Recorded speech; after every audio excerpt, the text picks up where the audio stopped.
It seems people are divided on the rogue genres, which includes roguelike and roguelite, and probably others, I don't know.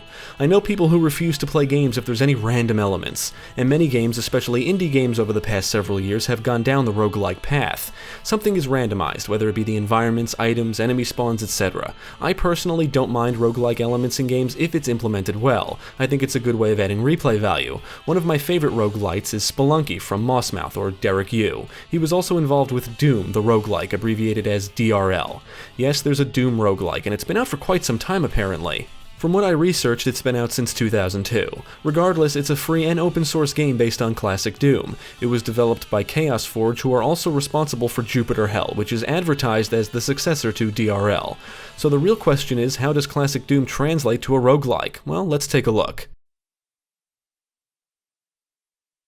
I've played several roguelikes over the years, but I won't pretend I'm well versed on the genre. DRL is designed to be accessible, which is a good thing. There is a story here, which is conveyed through text shown after completing certain levels. The goal is to descend into the moon base complex and destroy the source of evil. If you've played other roguelikes, the gameplay should be pretty familiar. You start by choosing the difficulty, one of 3 classes that each have their own strengths, and a trait which provides you a benefit of some sort. You then name your character and off you go. The gameplay is presented in a top-down or isometric perspective, and the combat is turn-based, but things can move quickly. You press the attack button, move, or perform an action, and then the enemy or enemies will immediately do their thing, so on and so forth. You can move with the arrow keys or click on a location and your character will move there. You reveal parts of the map or level as they become visible, and to progress to the next level you need to find the stairs. Almost everything is randomly generated with the exception of boss and special levels. Random is one of the core elements of the genre, and results in every playthrough feeling unique and different to some extent.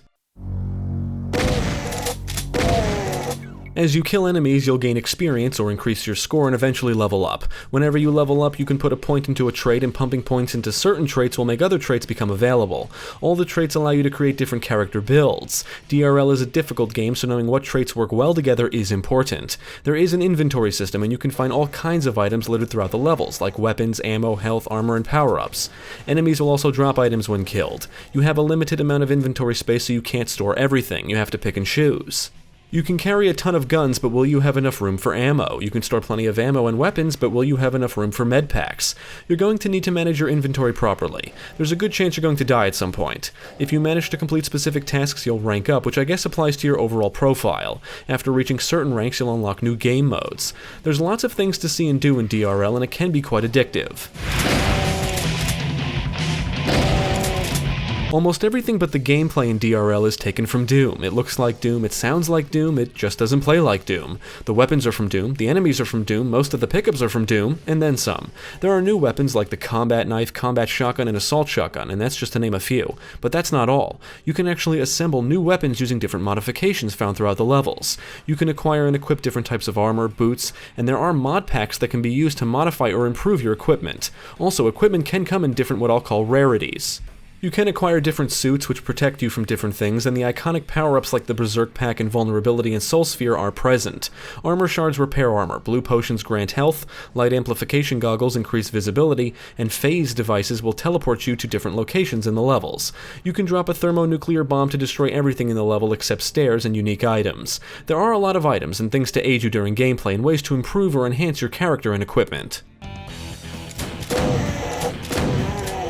All of the enemies from classic Doom are present, and they behave like you would expect. Former humans wield pistols, former sergeants wield shotguns, imps hurl fireballs, and demons or pinkies rush you. Just like classic Doom, there are monster closets and ambushes, and you're always going to be outnumbered. There are some new enemies thrown into the mix, and many of the existing enemies come in different types.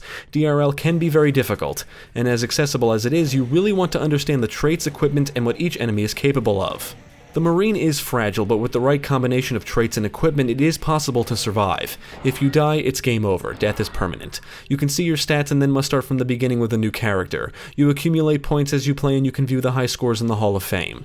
Things can be frustrating if you don't know what you're doing. If you click wildly or try to rush through the game, you're going to die. You can breathe through the first few levels, but sooner or later you're going to need to slow down and think. You'll need to analyze the battlefield, be aware of your surroundings, listen for enemies nearby, know if you should move or attack, and know what items do and when to use them.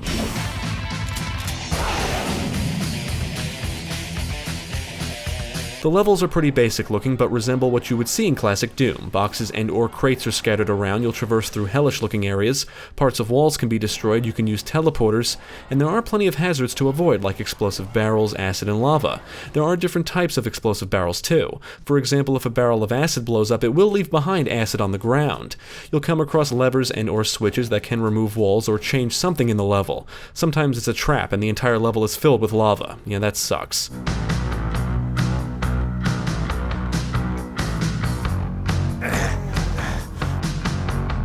There is a radar or map on the HUD that shows whatever parts of the current level you've visited, and any tiles you haven't visited or seen are dark. Computer area maps will reveal items and objects in the level, and tracking maps do the same thing but also reveal enemies, which can be very helpful. Each level gives you plenty of reasons to explore. Furthermore, there are special levels, which are accessed by traversing down red stairs. The type of special level is random, but the special levels themselves are not. These are levels designed with a specific challenge, if you will, and you'll be rewarded with goodies if you can survive them.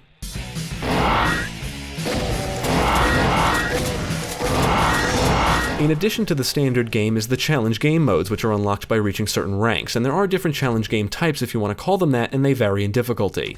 There's one where you can only use melee attacks, another that reduces your inventory limit, and there's one that removes all of the special levels and requires you to descend 100 levels to win.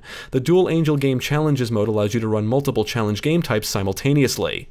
And then there's the Archangel Game Challenges mode, which consists of extremely difficult challenge types. If the standard game and challenges aren't enough, the game does support mods, or what the game calls modules. Some of the clips you're seeing are from the Tourist mod, which is a modification that basically makes you overpowered and lets you breeze through areas. It's nice if you want to see everything or are just looking for a more casual experience, but you can still die if you don't pay attention. I believe before Derek Yu got involved, the entire visual presentation consisted of ASCII characters. I'm assuming there were graphical tile sets that could be downloaded and installed, but I really don't know. Apparently Derek Yu is the one who created the tile set that now comes with the game. With that said, the visuals are pretty spot on. Everything resembles classic Doom. Like other roguelikes, there's not much animation, but there are some neat visual effects like blood that splatters and nice looking explosion effects. I also like how the different armor colors will be reflected visually on the Marine. Most of the audio sounds like it was ripped straight from classic Doom. In fact, the weapons and enemies sound exactly like they would in the actual Doom games. On the technical side, the game runs great. I had no issues.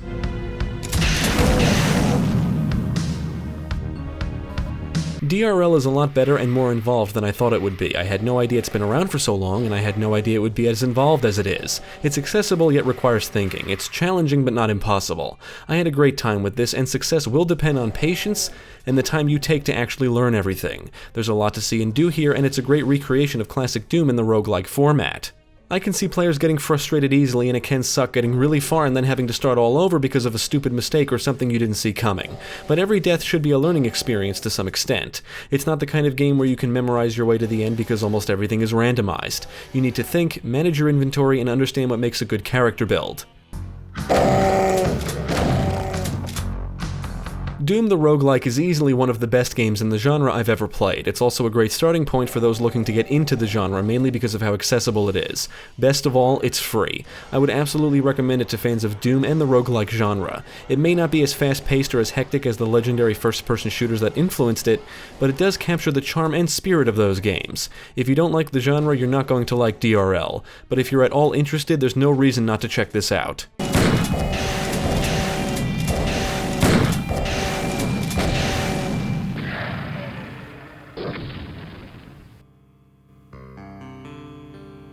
Thank you for watching. If you enjoyed this video, check out the rest of our channel, follow us at the links below, and you can also support us on Patreon. If you're interested in more gaming content, check out our friends over at Gamecast.